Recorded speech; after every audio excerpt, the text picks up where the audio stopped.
Hi guys, welcome back to Occupational Therapy Lived and Practice podcast. We thank you for sticking with us and by us. For those who haven't seen episode 5, please pause this and go back and watch episode 5 because this is like a continuation of it. My name is Kenny and I'm here with my co-host. Thank you very much once again for all the support. We are seeing it now. The like and the subscription, they are all growing massively, and we say thank you for that. So in our last episode, we talked about our journey to India. We were not very surprised, but at the same time, it was a mixed feeling for me in terms of what I was expecting and what I met on ground. So going back to school was, something that required readapting to the environment, getting ourselves started again, going back, dusting our papers and books and everything. So if you haven't seen that, as Kenny said, you probably might need to go back so you can link that with what we are about to talk about today. Yeah, absolutely. And then today we're just going to go a little bit deeper into things that we learned, how we navigated through different terrains of academics, some of the conferences that we went to, how our experience was, and how we got to where we are. And at the same time, how we reintegrated back into practicing again after finishing in England. We thank you once again for joining us on this journey. This is just us talking about things and reminiscing about our experiences and hoping that one or two things will resonate with you, or you will learn one or two things from our experiences as well. Because they say Rome is not built in a day. We didn't get here by chance, and we just want to use this to encourage people. So let's just dive right in and get into this business that we have today of talking about our India experiences. Do you remember some of the experience of attending classes, like going again every day to morning till evening? At first, when we got there, we were attending some of our classes with the physiotherapist. Yeah. Many of these classes will be in the doctor's offices, some classes in the hospital. And, it was a lot of walking around, climbing the stairs or using the lift, trying to find a class in the morning. And, and there's this course, community medicine. Yeah, I found Get it me started. challenging at first. But, it was about really picking the accent, trying to decipher or decode the way the lecturer was actually teaching. He had the knowledge, yes, the knowledge was there, excuse me. The knowledge was there. You have to strain your ear or probably sometimes, attend the class with an interpreter. That's on the lighter mood anyways. Yeah, it was really challenging at first, but as time went by, I began to key into, like my ears were beginning to get adapted to understanding the way the teachers were speaking or the lecturers. And yeah, how was it for you, Kenny? I mean, it's just looking at, like you said, when you mentioned community medicine, just take me back to that class that we all stay in, or you're waiting. You can't be late to that class. We're all waiting at the doorstep of the classroom to get in. And then you have to write the slides out, like it's projected, but you need to be fast enough to write it. And there's so much information. I can't even relate to half of it. There's so many things that he talked about, and I'm like, am I going to pass this exam if it comes to it? Because I didn't even understand half of what is being taught or said. But we scaled through eventually. We eventually got past all of that. The ones that are more relatable were like the applied OT courses, like the pediatrics, the orthopedics, the neuro, and all of this part. Because we've practiced before, we're able to relate with a lot of these conditions being mentioned in class as well, and you are just able to tune in properly in those courses, and it helped because we had it as a course in together as a class, not mixing with the physios, because it's just OT specific courses. Yes. And it just really helped. You're able to ask questions. You don't feel out of place in any way or thinking there's massive people in the room talking. But yes, those applied courses really did well. Yeah, and you remember how friendly the lecturers were, the likes of Ali Ma'am, Lydia Ma'am, they were very... Kavita Ma'am with the group process and them. Yeah. So their friendliness actually made attending the classes very easy for us. And they had a special way of teaching. Yeah, it was really a lovely experience attending all those OT specific courses. So looking at conferences, Yeah. clinical placement, our first experience. Do you remember? Yeah, yeah, yeah, yeah. Of course, it was. There's no way you won't remember that traveling on the train for like 3 days, on a sleeper train as well. Like my first time, first of all, being on probably a train because I never took trains in Nigeria. My first time being on a train, and then it's now a sleeper train, and being on it for like almost 3 days. You have to like, yeah, with all your classmates, you Mhm. games and all of this. But prior to that, my own story is a bit different, right? Prior to that, I mentioned in the last episode that we started playing football again, and I had a mishap in prior to the conference traveling thing. We were playing football and I got tackled. I landed with my hands out, and then I dislocated my left elbow. Elbow, yes. We were all on the pitch at the time. You were the first person that came to me, and then you wanted to touch it. I was like, "Don't you dare!" Because it was looking so awkward and so out of place. Popped out. And then Karim just came all of a sudden, and then just pulled it back. Yeah. And then First of all, I've never felt that kind of pain in my life yeah. before. And then as soon as he popped it back in, I've never felt that much relief in my life. As in, it was just so instant.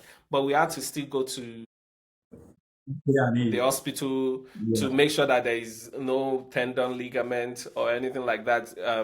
And they Yeah. still had to put it in a cast for about 2 weeks. I spoke to them, begged them, "Are you sure? Can't you just give me a sling, this or that?" They were like, "No, that we have to cast it." Because I had the mindset of obviously we're going to this conference, we're going to take lots of pictures, Yeah. we're going on this adventure, but I can't post these pictures on that at that time on Facebook because family will be very worried about when did I get to India that I'm already breaking and I've never broken any bone in my body before. I'm sure we'll be able to drop some few pictures. You will Yeah. see the Yeah. way I was hiding my hand behind people or trying to snap from the back just to prevent it. But the train experience was good. It was Yeah. something different traveling to, and it was Orissa, right? Orissa or Odisha. I think they pronounce it. The same is Orissa, they call it Odisha as well. Yeah. Yeah.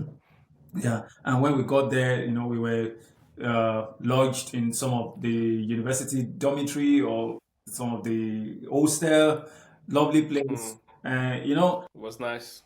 this really brought in a sense of community away from the classroom walls, where we had the chance to go out, talk about things that are different. I met new people and also saw those that had made it in occupational therapy back then in India. Before that, reshaped our thinking about how to better reintegrate back to Nigeria. We saw people who were into private practice, researchers, and then people presenting papers. You see different kind of cultural display.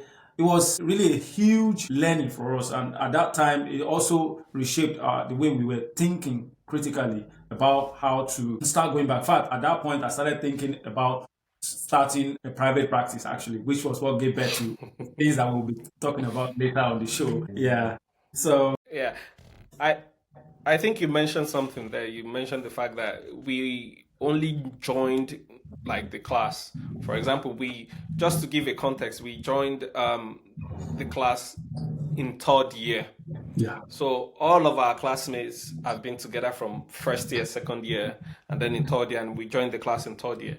Obviously, we are foreigners. There's no doubt about that, and we're just coming in into this set of group of people that already gel together. They have the carcass or whatnot, and then this trip, that first conference trip, I think changed a little bit of the dynamics, Yeah. and we came out of that not just being together because we were four of us in that class, four Nigerians in that class, and you usually gravitate towards the people that look like you or that you came together that with like mind.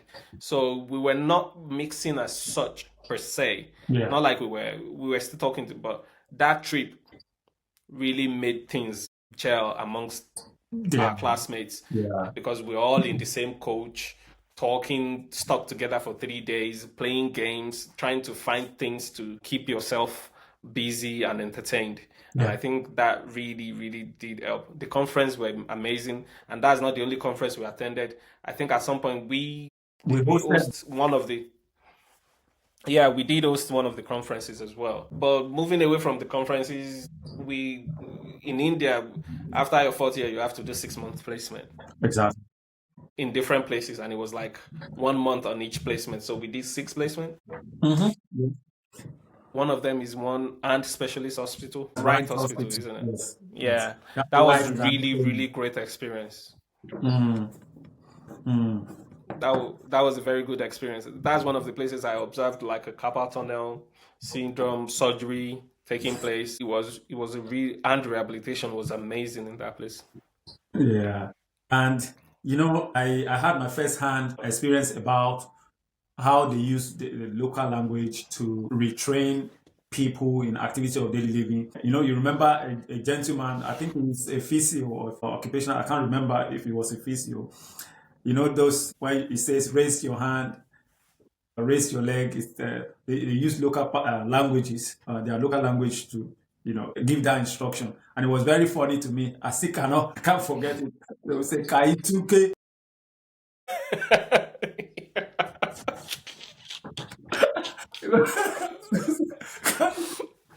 For some of our friends, colleagues, or classmates back then who are Tamil or from Tamil Nadu, they will understand that language. It's Kaituke. That's on a lighter mode. Kenny, so about our clinical placement, what area would you say you you were really challenged in terms of practice while you were having those clinical placement? Do you have any part of your practicing area? I mean, to be honest, the if I felt at home when it comes to placement because we were working before we started studying. So it was just like obviously being able to embody that therapist thing again after studying for another 2 years and then you're on placement and you're expected to obviously do a lot of these things.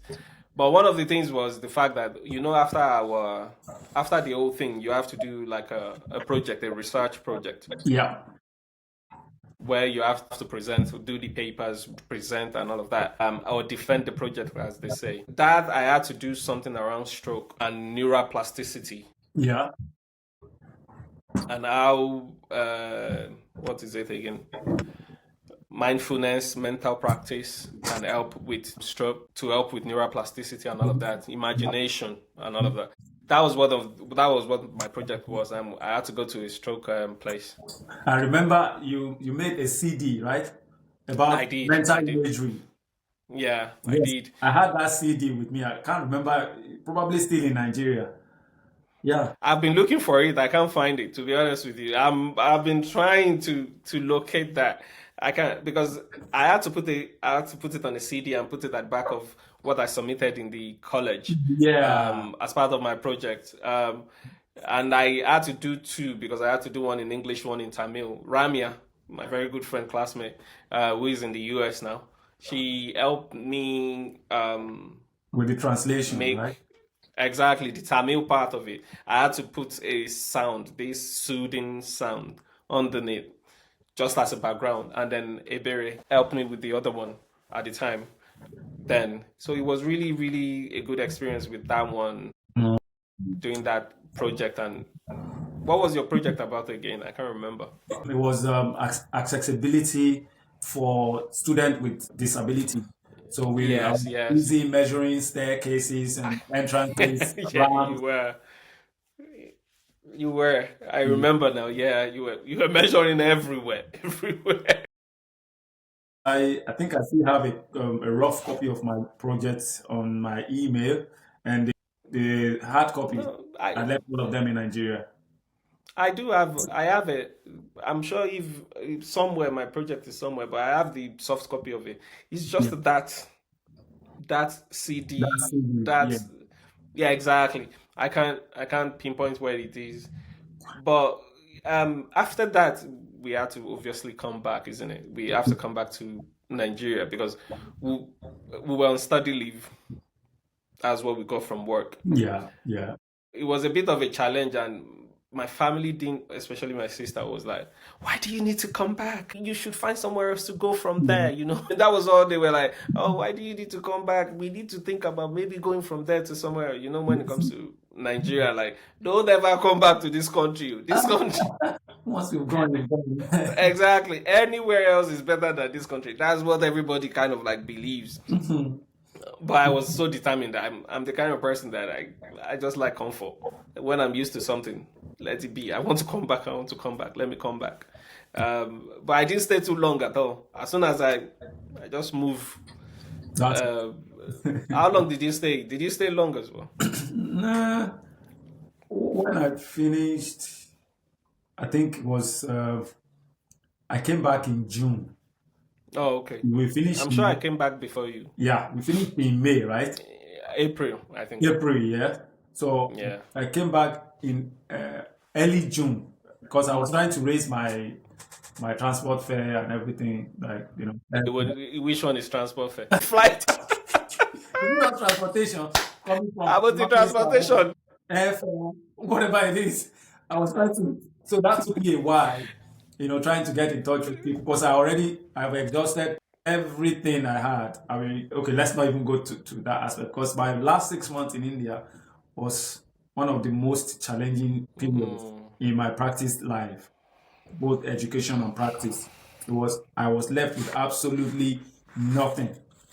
mm, So even my airfare had to be a loan because I had to take loan from people. But yes, we made it back to Nigeria eventually, and it yeah. was all See. joy because the same experience you had, I had the same when my dad was like, "How will you be broke? You are abroad and you are telling us that you are broke." I mean, your mates are there working. You go look for some part time, but that's what people do abroad. I say, eh?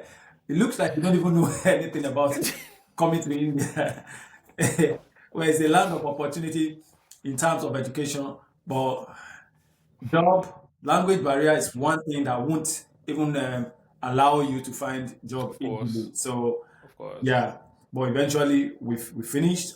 We came back to Nigeria, right? Yeah. Coming back to Nigeria was a bit of a. Obviously, it was nice, and like I said, we tend to have a bit of a soft landing in terms of, for example, I will keep mentioning this.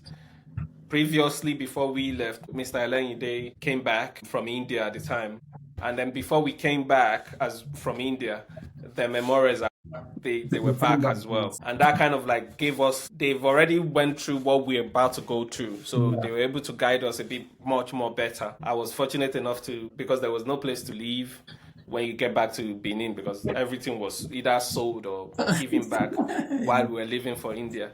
But coming back, it was like there was no place to live. It's not like we were coming back with money.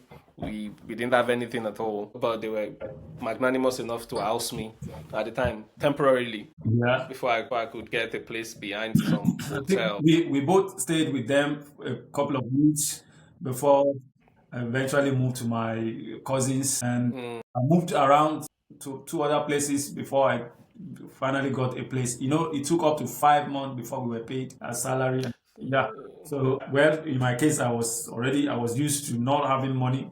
I just came back from school. So, yeah, it was easy. Family put food together, food stuff, and sent down. And as much as you have something to eat, I was riding mhm, bicycle. I mean, that was kind of like an extension of what I was doing back in India, riding bicycle to mm, school. So I mm. was still riding bicycle from home to work and But I everything. think but I think that coming back from India in the clinical setting wise, it gave us an edge. We're coming back full of confidence. Now, obviously, you're a degree holder. No one can tell you nothing. That's the first thing first. Yeah. Like, I'm now grounded in what I'm meant to know.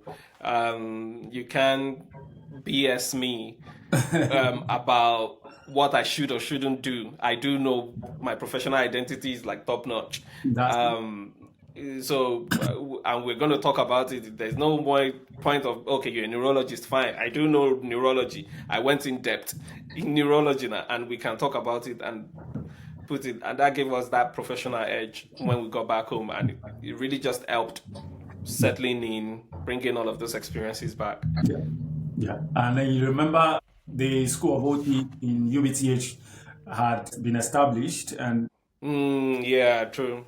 so much was expected. We came in straight away becoming lecturers, having to pass the knowledge down to the newer generation of occupational therapy. Hmm.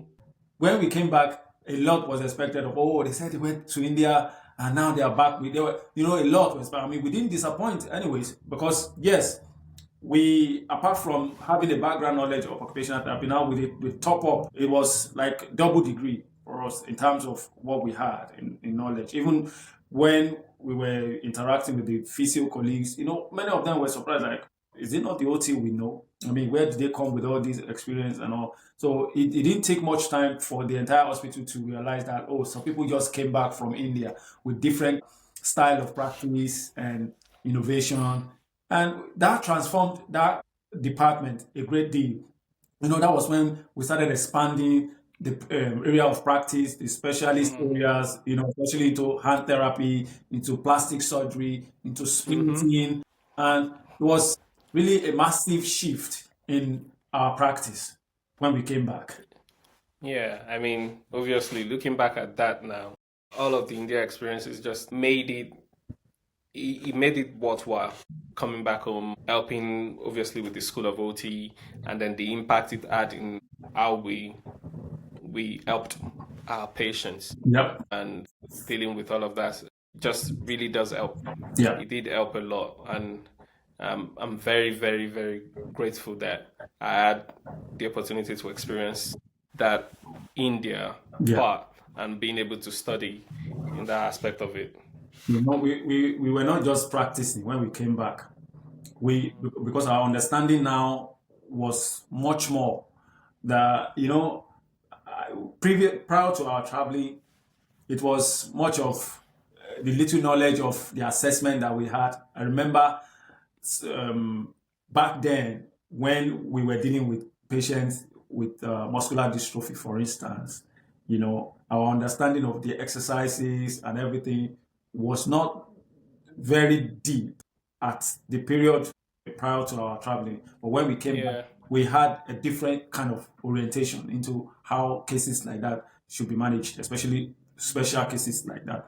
And our assessment, the depth of our assessment became better, using outcome measure, using assessment tools and everything. We became a lot better. And this we were able to pass into the newer generation of students. So anyone that is coming, I mean, that came out of that Hmm. school, they came out better than we were before we traveled.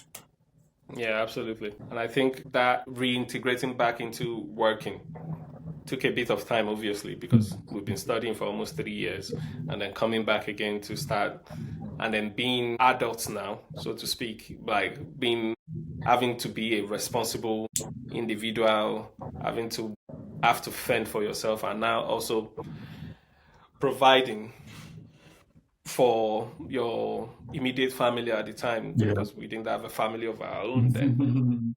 It was another different ball game entirely. You just had to step up, so to speak. Yeah. You're getting the big salary now. It took a bit of time as well to get MRTB license. Those Yeah. are like a little bit of story where From the, it took a bit of time, but yeah. we all got it all sorted, and then that's from there. They say the sky is just the starting point Yeah. from there, and that has just catapulted our profession to another level. So, but I think, yeah, maybe we just need to cap it here at this moment so that we don't give you all the gist now, and then you don't want to watch the next episode. Yeah. You have to have something to say about the next episode. But I mean, we are considering changing things up a bit, so you don't want to miss out. Okay, we're going to start changing things up a bit about the podcast, and then spicing it up, as they say. Exactly. So if you are a student or therapist at the moment, what I would advise is not to underestimate those academic moments you had. It might feel intense, at the moment if you are a student, but believe me, you remember those intensity. You remember those time that you felt like giving up. when you are practicing, just like we are doing right now. And then you feel like, wow, I'm thankful that I didn't give up at that time. So let's do this together. And you still have a lot to listen to, because there's much more to talk about. Because where it really became very intense is on the practice. So Yeah. that's how we will say we're wrapping it up for today. Yeah, thank you. Thank you all very much. And we'll see you on the next episode. Thanks and bye for now.